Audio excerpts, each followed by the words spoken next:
Днес за пръв път лова с мухарка и за пръв път съм и на река Искрецка. Така че и такъма и мястото са нови. Все още се уча да изтичам. То всъщност това не е точно риболов с муха, а с нимфа. Изтичам по течението.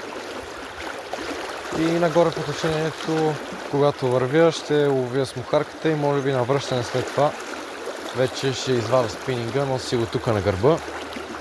И се надявам днеска да имаме слука с новия такъм.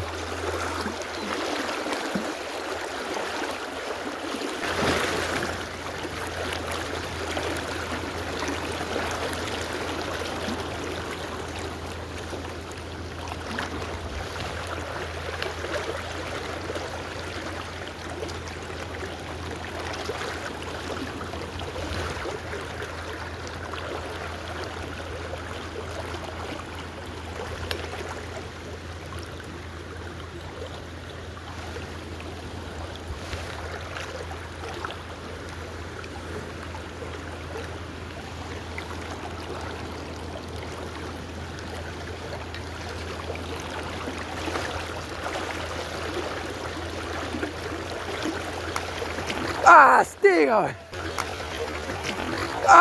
Стига! Баси! Този път специално си хванах влакното да засека баси мамата.